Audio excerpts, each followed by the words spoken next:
fatahaadaha soo noqnoqda ee beledweyn ku dhufta sanad walba ayaa burbur aad u xoogan waxay u geystaan wadada laamiga ah ee beledweyn bartankeeda dhexmarta waxaana taasi ay keentay in dadka iyo gaadiidka dhibaatooyin badan ay ku qabaan marinka wadada laamiga ah ee beledweyn dhexmarta.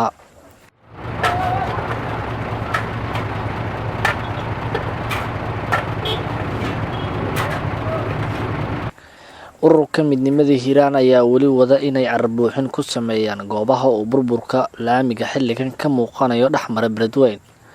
dhowr kaariko oo carro ah ayayna ururka midnimada Hiiraan maanta waxa ay mar kale ku shubeen meelaha qaar ee laamiga uu ka burbursan yahay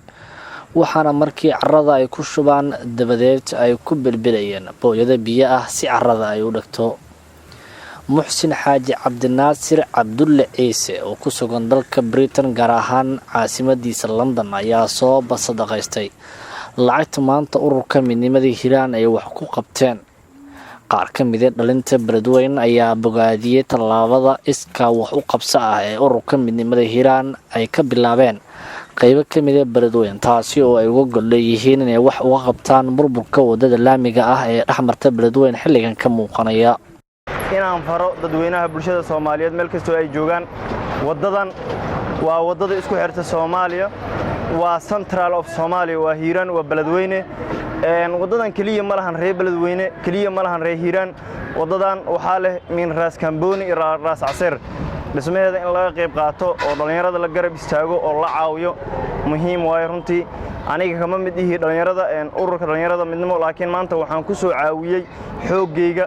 ayaan ku soo caawiyay maadaama aan ka arkay baraha bulshada wax qabad badan ay qabteen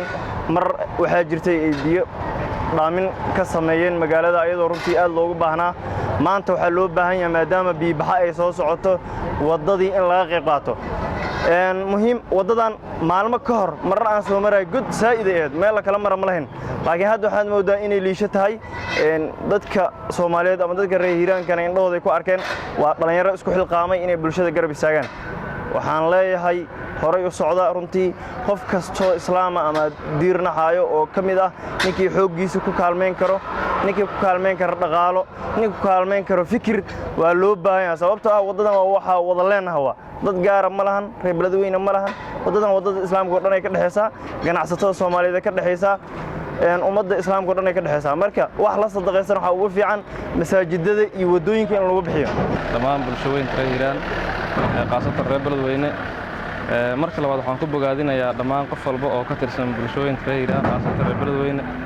inay runtii u istaagaan dayactirka wadooyinka oo runtii saameyn badan ay u geysatay fatahaadii webiga Shabeelle waana wada ogsoonahay in webiga markuu soo baxo dhulka uu burburo runtii arintaasna waxay dhibaato badan ka soo wajahdaa gaadiidleyda gaadiidkan waxaa saaran walaasha ama walaalka ama hooyada saaran tusaale ahaan haddii xitaa walaasha ay xaamilo tahay waxaa suuragal inay saameyn u geysato marka dhan walba wadada in la dhisay oo bulshada ay u istaagtaa waxay kaalin weyn ka qaadan kartaa horumarka magaalada beledweyne sidoo kale inta waxay barwaaqo u soo horseedi kartaa ama ku dayasho u horseedi kartaa dhalinyarta kale inta soo kacaysa in runtii loo istaago wadooyinka ma aha beledweyne ma aha ii sheeg gobol kaleento waa guud ahaan Soomaaliya in shakhsi kasto Soomaaliyeed oo runtii hormariyo deegaankiisa iyo maxaan ku yiraahdaa meesha uu ka soo jeedo aad ay muhiim u tahay waan ku bogaadinayaa aad iyo aad ayaan maaragtay runtii ugu faraxsanahay inaan shaqadan aan qabanayno ay tahay shaqo ummadda dhanka wada dhaxaysa aad iyo aad ayaan u salaamayaa dhammaan bulshooyinka reer Hiiraan gudoomiyaha ururka midnimada Hiiraan ahna madaxa dabagalka hay'adaha maamulka gobolkan Hiiraan Cabdi Muumin Cilmi Xiish oo hadlay ayaa ku booriyay bulshada beledweyn ku nool inay isku tashtaan isla markaana ay wax qabsadaan wuxuuna u mahad celiyay muxsin xaaji cabdinaasir cabdulle ciise. bismillaahir rahmaanir rahiim marka ugu horeyso waxaan u mahad celinayaa Allah subhanahu wa ta'ala oo meeshan suuqaya keenay anagoo nabad ah inaan ka shaqeyno si nabadgelyo ugu shaqeyno wadada laamiga ee dhexmarta magaalada beledweyne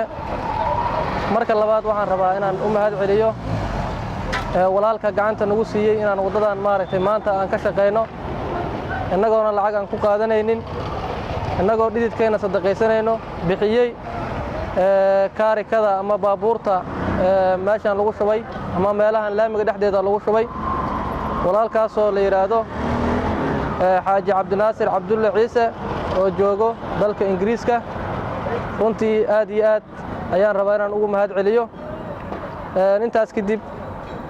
waxaan si gaar ah rabaa inaan u bogaadiyo aan u sheego bulshaweynta reer hiiraan gaar ahaan kuwa maaragtay ku nool degmada beledweyne in maaragtay madaxda gobolka hiiraan ay lala garab taagan tahay bogaadin iyo dhiirigelin joogto ah kadib markay arkeen horeyna ula socdeen waxqabadka maaragtay aan qabannay 17 Sebtembar ayay ahayd waqtigii halkaan aan jaay ku gudinaynay maanta markaan la tashanay marka injineero badan waxaa laga maarmaan noqotay inaan carrakaawo ku shubno dibadeedna aan rushayno si ay meeshii maaragtay u noqoto meel degan runtii maamulka gobolka iyo maayarka magaalada beledweyne intaba maaragtay wayna bogaadiyeen ilaa shalay toole ilaa maanta oo gudoomiyaha soo dhaweyntiisa aan ka qayb galnay kadib kulan aan isku aragnay oo nagu bogaadiyey aad iyo aad ayaan rabaa inaan fursaddan anoo ka faa'iidaysanayo aan ugu mahad celiyo gudoomiye Caraale iyo maayarka magaalada beledweyne Safiyo Sheekh Xasan Jimcaale intaas kadib dadka reer Hiiraan waxaan leeyahay isku tashta wadooyinkiina dhisada